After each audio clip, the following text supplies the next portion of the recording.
as the pace car now heads to the pit lane, and they make their way up that steep hill that starts off the Road America straight. The starter waited for him to the crest as he looks forward, looks over the field, make sure they're closely aligned, and green flag is now in the air, and we're racing once again here at the June Sprints. Fleck off to an early lead over Shane Kennett. John McAleer in the number 68 machine, the Swift 016 out of Roswell, Georgia, tucked in right underneath the wing, and now he pops all the way to the inside. Can he outbrake? Maybe can't get past Fleck, but he might be able to outbrake Kennett as they come down into turn one. And David Burkett's trying to go with them. Yesterday's quote-unquote hard charger. We've got his wife in the chat watching and cheering on. He's already up one more spot, I think. But Dudley Fleck, Shane Kennett, John McAleer. McAleer was really racy before we get to our green flag here in Continentals. All right, now, and the green flag is in the air for our Formula Continentals.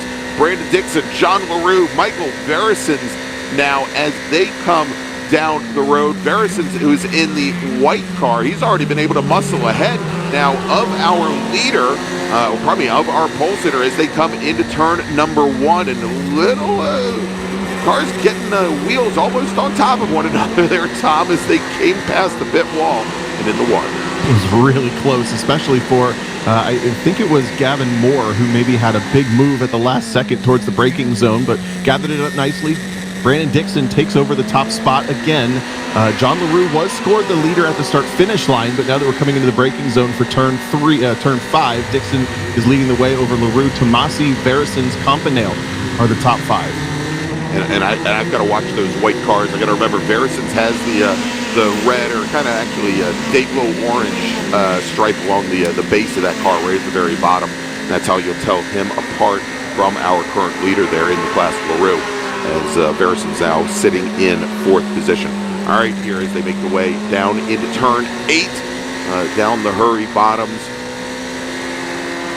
And as I think, I'm sure we're probably not going to see much in the way of changes of position here, Tom, early on, as these racers want to get some heat in the tires and kind of get the chassis underneath them. They also probably had to feel out that the track surface there coming down into turn 3, as there was still some residual oil dry down there from our prior races. Our Formula Atlantic racers now come across the stripe, and it is Fleck who's now opened up almost 0.8 of a second, which sounds like a lot, but it's only about 3.5, maybe 4 car lengths now over Shane Kennett, with John McAleer very close behind. Then Jim French, who started at the back of the field and started in actually 9th position as Riley Harris did not take the green flag. Jim French now all the way up in the 4th position. This is interesting. I believe a past national champion in this race, also a local from Sheboygan, Wisconsin. That's the 4th place car, and he's gaining quickly. To your point, from 9th to 4th in that first lap alone. Dudley Fleck, Shane Kennett, John McAleer at the front of the field, all separated by less than maybe 2 car lengths each. But they have a hard charging and very, very quick car coming up on them.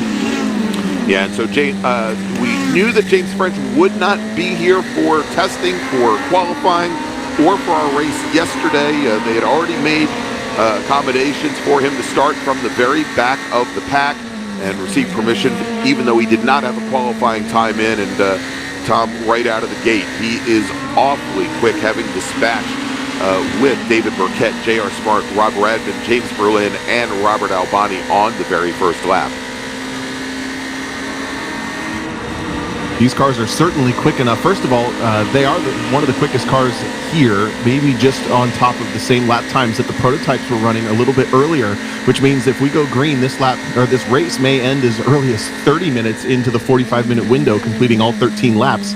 John McAleer gets a really good run through the kink, but the second thought there is they're fast enough to deal with aero wash. You have basically a car designed to use its aerodynamics. Well, it's cutting through the air. It leaves a whole bunch of disruption in its wake, and if you hit that, Formula One fans know, with the car behind, all of a sudden you don't have the same level of downforce. And these cars certainly within that window as well, but it's not bothering John McAleer too much. He's absolutely following and shadowing Shane Kennett with a run up onto the front straight now. And not just shadowing, Tom, but he had a little bit of overlap as he moved over driver's left, and you'll see now they are left front wheel to right front wheel, going under braking into turn number 1. Fast car on the racetrack, though. James French from 4th. He wasn't Wasn't crazy faster, but he was faster, about 2/10 quicker than McAleer, 5/10 faster than the top two cars. So he doesn't have dominant pace, but he certainly has enough pace to run these cars down and make himself part of the conversation for the win. All right, as our Formula Continentals now coming into the final corner, and they have right now the 7-car Brandon Dixon leading that field up. We'll track them here as they come across the line, where it's Dixon, John LaRue, Brian Tomasi, Michael Verison's in 4th, Bill Johnson in 5th. And a pretty big gap from our first two cars, Brandon Dixon, John LaRue, back to Brian Tomasi and Michael Verison's. Almost 3 full seconds separating the top two from Tomasi. Another 3, almost 4 seconds back to Michael Verison's here early on. Kind of a carbon copy of yesterday's race forming here in Formula Atlantic, where we have Brandon Dixon leading the race over John LaRue, shadowing him. Then a gap back to Brian Tomasi, who has pressure from Michael Verison's. But today, the 42 machine of Bill Johnson is much, much closer. He was down a handful of positions, only finished 7th yesterday in that 5th car. That's the red and black machine just at the apex of turn 5. Having a much better run of it today and is within the noise of challenging for a podium, I'd say.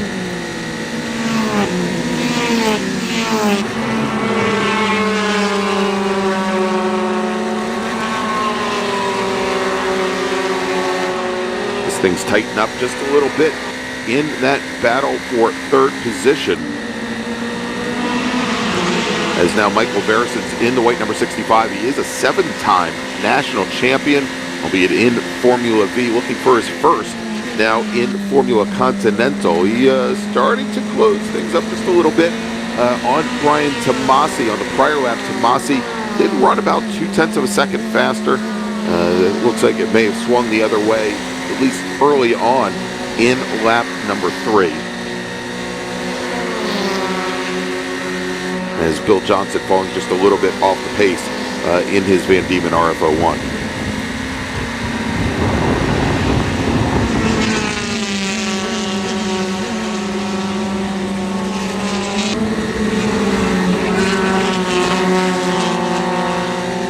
Tom, we have a new leader here in Formula Atlantic coming out of turn number 5.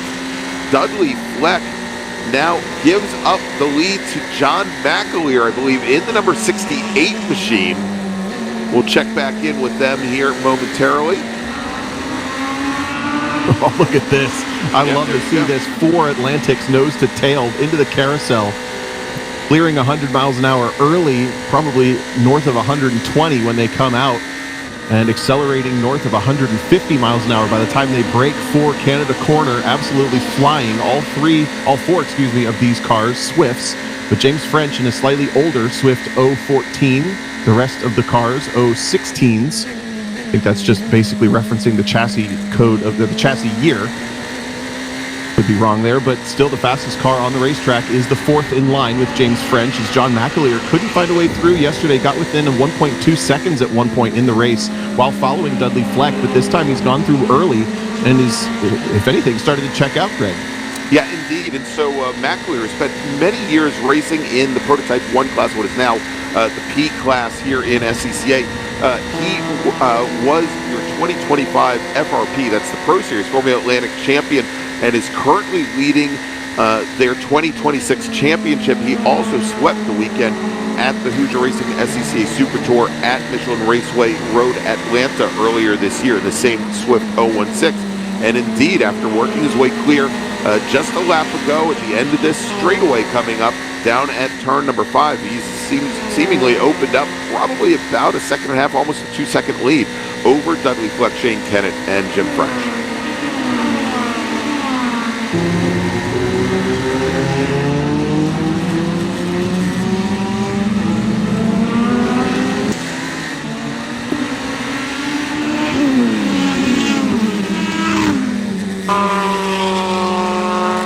As they are now starting to come up on some slower traffic. Some of our, it looks like one of our Continentals just ahead.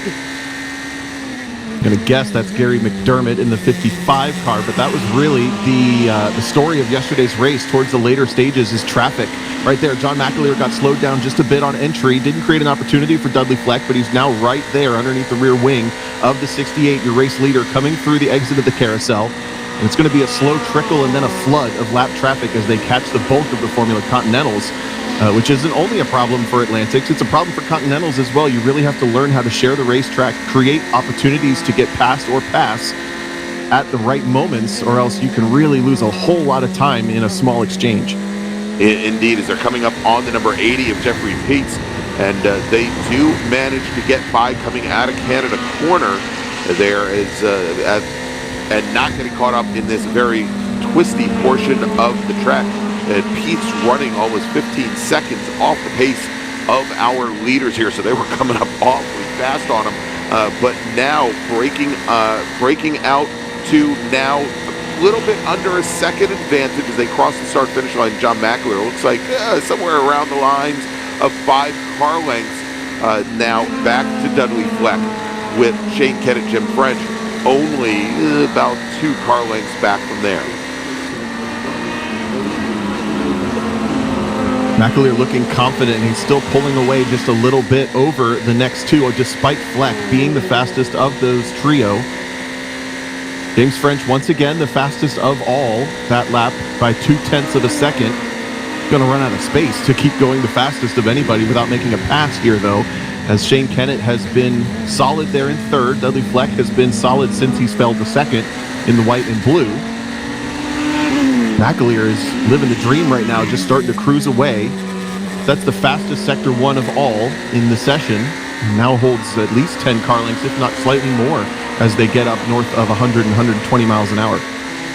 All right, Tom, maybe we could check back in with our Formula Continental leaders, Brandon Dixon, John LaRue, coming up and out of Thunder Valley now, I believe, heading into the final corner. And there they are. I believe we've got Brandon Dixon, John LaRue now within just a couple of car lengths, with Brian Tomasi maybe a full second back from there. Actually, there they go. They've already crossed the start-finish line with Brandon Dixon in the white number 7, the red number 1 of LaRue, and then Tomasi then with, I think, Verisons and Bill Johnson behind.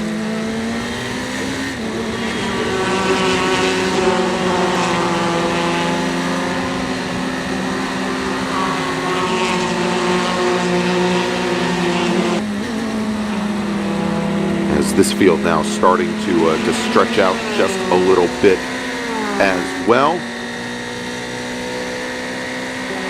This can be one of the most intense types of races. It doesn't involve a whole lot of side-by-side, doesn't involve a whole lot of swapping positions, and the job becomes then to run the closest you can to a qualifying session for the entirety of this race. We still have half the race or more to go, by the way. And it is just every single little mistake that you might make, you feel it because you watch the car in front of you inch away or inch closer. I mean, you're just exchanging tenths, hundredths, and thousands, small blows, chipping away at any gap that you can make in both of these classes. Somewhere along the way, Greg, it looks like Dudley Fleck might have gone back through on John McAleer at the front of Formula Atlantic, just scored the race leader across the start-finish line last time as they start lap number 7. Here they are, side by side. Holy cow. No, contact for McAleer touches. Is that Fleck? I think that was Dudley Fleck, indeed, in the white and light blue machine. As it could have been a lot worse than that, as Fleck had the front end of his car lift up in the air, but he has now lost pace. And we'll see here as they come down into turn 5, under braking as we watch the replay, and they come out and back onto the strip. And there you go, as Dudley Fleck now off the pace, and it appears as though he may have gotten that car back underway. I don't believe he's pulled it off, but he has fallen now very far back. But Tom, let's do this. We're right about halfway in this 13 lap race. Do the checker, 13 laps or 45 minutes for Formula Atlantic and Continental. Let's take our break. We'll be back here with more racing action from the June Sprints in just a moment. Stay with us.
we're back here at Road Atlanta, the National Park Speed, for the 71st consecutive WeatherTech Chicago Region SCCA June Sprints. I'm going to get this wrong.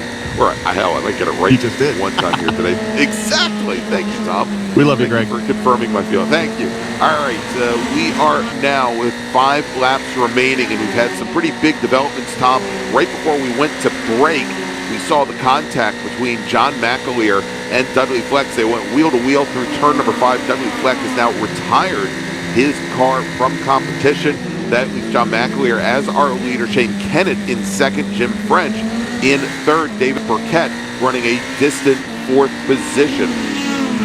Now, James French in Formula Atlantic. Thank you there, Brendan.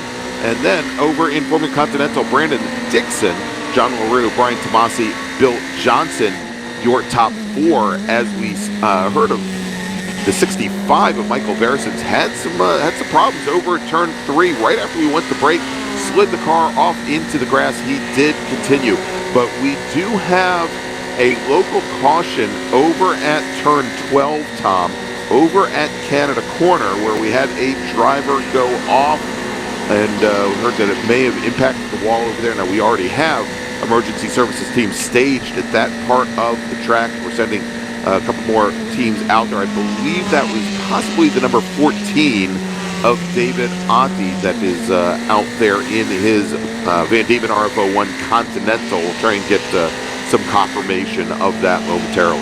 Yeah, the top 3 of Atlantics were coming through. We saw it on the camera shot as we came back. It was really close stuff with some back marker from Continentals and the front runners in Atlantic at the kink. And about 10 seconds later, we heard car off at Canada Corner. So we're kind of putting 2 and 2 together that it was pretty intense stuff for that moment. But either way, we're still green flag racing. John McAleer, after that contact, is still your race leader. Looks like that car took the impact pretty well. It was just a light little touch. Shane Kennett now still dealing with James French. French being very calculated through the traffic here, not taking any major risks, as the top 2 cars have been a little bit more aggressive. French is in the dark black car that just got through, the slightly wider wheels. That's the easiest way to tell these cars apart. And they're just coming up on the top 2 will be the next cars they pass in the Continental class.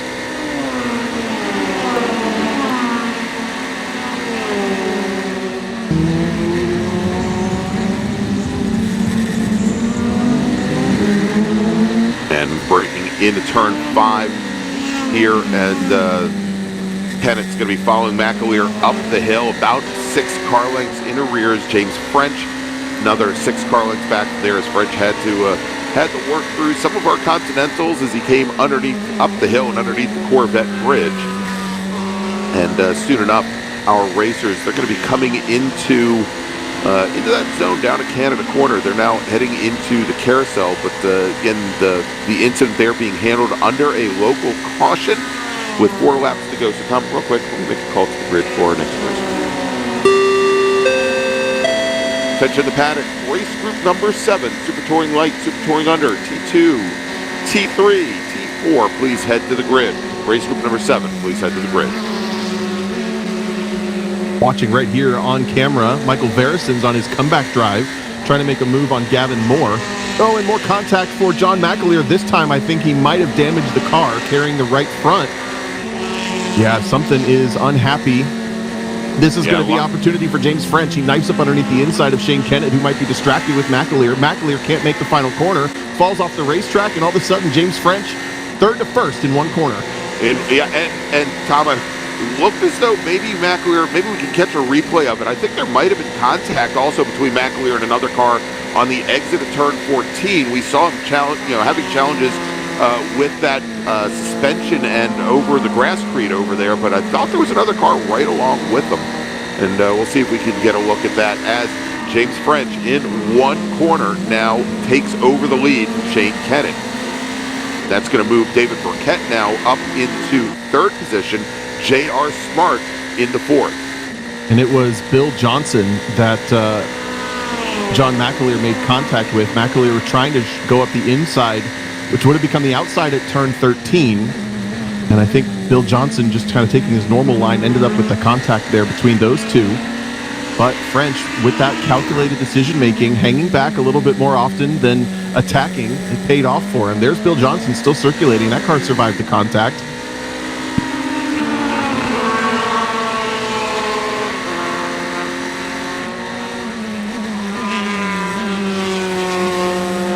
And the next car's on the racetrack behind him, John Jansen, and then Michael Veresens. Veresens still within a shot of a top 5, but time is ticking as these super quick race cars are ticking down the 13 laps very quickly. We're going to be 2 to go next time across the start-finish line for James French as he comes through the kink now, coming up on the top 5 in Formula Continental.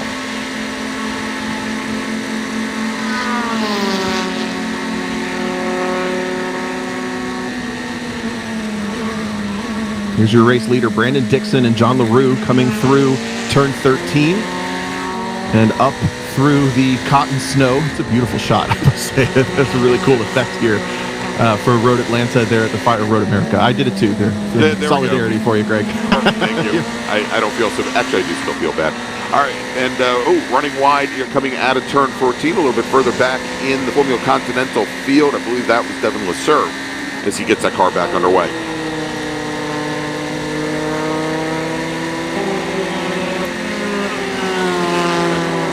So the race in Formula Atlantic is not over, although we have 2 fewer cars involved, James French and Shane Kennett. Kennett was the fastest of the 2 last time across the line by 4/10 in the white car coming down into turn 3. And with all of the issues for other drivers, I think David Burkett will be your new 3rd place driver from 5th on the grid. That'll make his fans at home very, very happy. Yes, they will. He's yet to score himself across the start-finish line, though. He's a little bit further back, still at about 25 seconds. Yeah, we have Sydney, his daughter, and Marcia, his lovely wife, in the chat once again here today.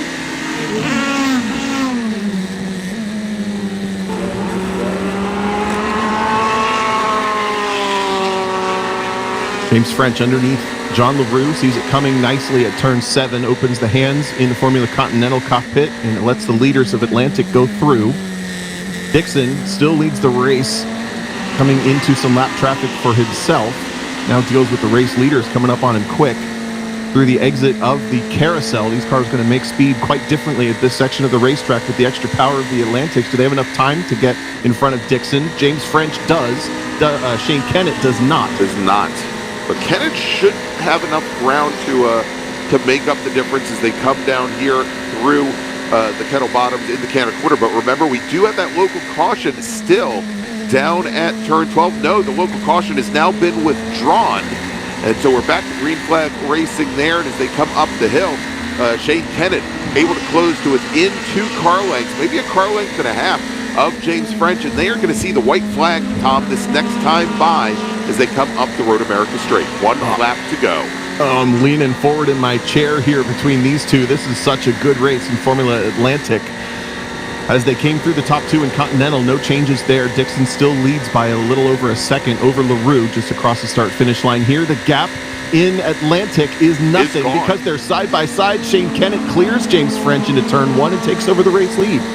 There you go. On the very last lap, the start of the last lap, Shane Kennett, your new leader out of Golden, Colorado, gets around local. Local racer James French, David Burkett running in 3rd in Atlantic as they come down the hill and onto the Marine Street. Over in Formula Continental with 1 lap remaining is when they come around, it'll be Brandon Dixon with John LaRue. About 2.5 seconds separating from Brian Tomasi. In 3rd, about 10 seconds back from there.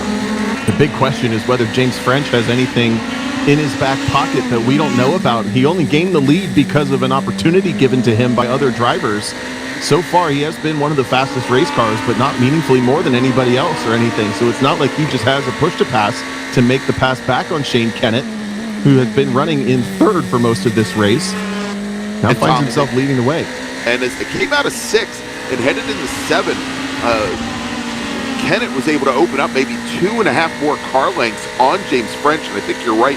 You know, we saw French hanging on in 4th position early on in this race, and didn't seem to be in a position to affect change there. And as they come around the backside of the course, he has only shown that he just does not have the same pace as the 63 car as Kennett continues to open up his advantage. We'll see if he's able to make it clear through Canada Corner and come up through Thunder Valley, and he's still got about 3 car lengths advantage over James French. As they come out of the final corner now and onto the front straight, it is going to be Shane Kennett, your winner in Formula Atlantic. It takes the win in the Breakometer Challenge.